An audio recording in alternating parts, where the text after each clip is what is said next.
9. And welcome to Ozarks Fox News at 9. Thanks for being with us tonight. I'm John Adams. And I'm Jennifer Abreu. We start off tonight with your top headlines from around the nation. These stories are real, new, now. A training exercise turned deadly at the U.S. Military Academy at West Point this morning when a military vehicle rolled over, killing one cadet. 21 others were injured. Officials said they were driving through rough terrain. The cause of the crash is under investigation. Billions of dollars will be headed to storm-ravaged areas in need of assistance. President Trump signing a $19.1 billion disaster aid bill earlier today.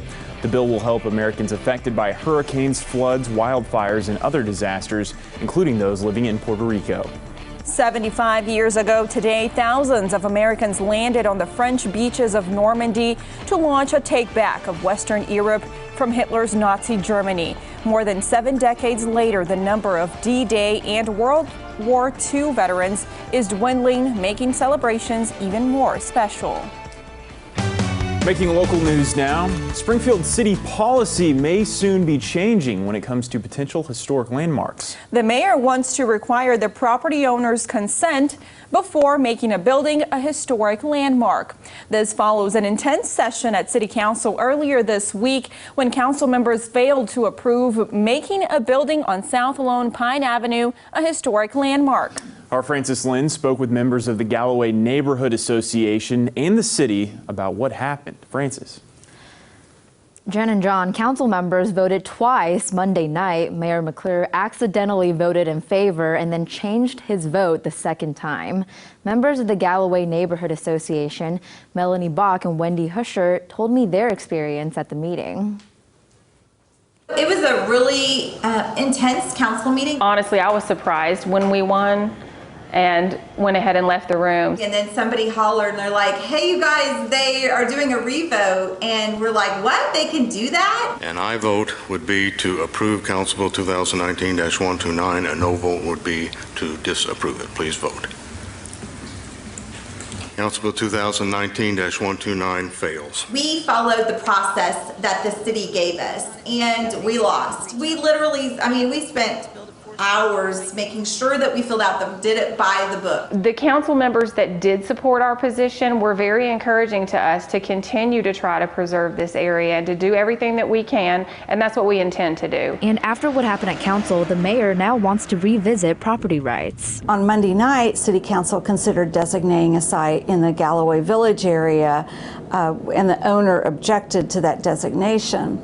And that really brought to light to council that owner consent isn't currently required. Mary Lily Smith with the city says over the past 21 years, council designated 7 historic sites. They were all either initiated by the property owner or had the property owner's consent. So this was really going to be kind of a change, in a paradigm shift in terms of putting something on the historic register that didn't have the property owner consent. This is why property rights was brought up, and she describes as a philosophical debate. Oftentimes historic preservation is preserving the property from the property owner doing something that would harm the architectural integrity of the structure. The other side is that there are private property rights involved there.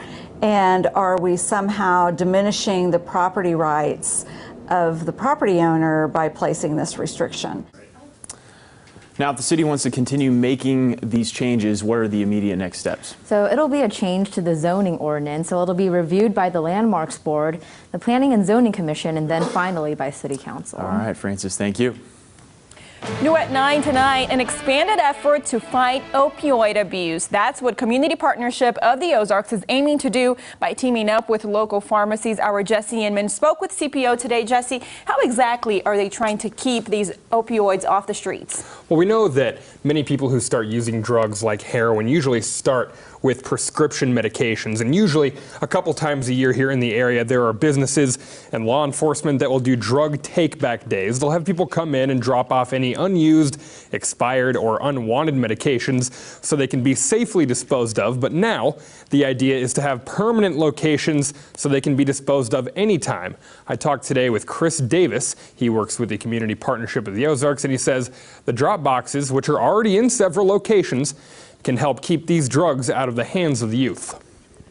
One of the things that we know is availability of these drugs for misuse are one of the main reasons why youth are accessing them. If they're easy to get, and the research shows that youth get it mainly from their home medicine cabinets or family members' medicine cabinets. Now, Jesse, what businesses are involved in this effort? Where can people go to drop these medications off? Right, so there are several businesses that have teamed up, and they're calling themselves the Dream Coalition. So places like Walgreens, Burrell Behavioral Health, as well as both area hospitals, Cox and Mercy. There are many locations outside of Greene County as well, and you can find a full list, which continues to grow, at cpozarks.org/opioid prevention. You're seeing that link at the bottom of your screen right now. Just scroll down to the bottom to the Safe Disposal tab for a list of locations. All right, thank you, Jesse. We have some new information for you now. A man charged in a 2012 homicide has been found dead in Mexico. Martin Meza, also known as Carlos Gonzalez, was charged in the death of 51-year-old Abel Ibarra in Pierce City. Since the incident, Meza has been on the run and was believed to have been in Mexico. The U.S. Marshals say that Meza was found with a gunshot wound to the head. 3 people were arrested in Arkansas after officers found 22 firearms inside a home in Baxter County. Police say the majority of those guns were loaded and ready to fire, and at least one had been reported stolen. Police say they also found methamphetamine residue, syringes, and smoking devices in the home. As officers were searching the home, a vehicle pulled into the driveway. Officers found small plastic bags inside the car containing methamphetamine and a substance that tested positive for fentanyl. The driver and 2 others who were in the residence were taken to the Baxter County Detention Center. We are not telling you their names tonight because they have not been formally charged in this incident. We have a developing story for you now. A Springfield church is asking for your help in identifying some juveniles that were seen setting fire to an outdoor library. You can see him right there in that video. Messiah Lutheran says the incident happened around 10:30 Tuesday night. The Post says they were last seen walking west on Seminole. If you know who these juveniles are, you can tell who they are by that video. You are asked to contact the church. In regional news now, a suspect is killed and an officer injured after a shootout in a St. Louis neighborhood earlier today. Police say they were working to arrest a 26-year-old man on parole violation on a homicide charge. They say they approached the man's vehicle. He got out and ran off. An officer started chasing him, and that's when police say the man shot the officer in the upper thigh. Another officer fired at the man. He was found dead at the scene. The officer shot was hospitalized in critical condition. A woman who was in the man's vehicle has been taken into police custody. We have some good news for you now. As the world marks the 75th anniversary of the D-Day invasion in World War II, about 20 local college students are in France to relive that history. Several students from College of the Ozarks visited the sites of the invasion as part of a trip through the school's patriotic education program. They sent us these photos of the group at the Normandy American Cemetery and Memorial. Since 2009, the C of O program has been taking students and veterans from several wars back to battlegrounds where they fought. Now we plan on speaking to these students about their experience when they return back home to the Ozarks. We will have your weather forecast for the rest of your week coming up right after this break.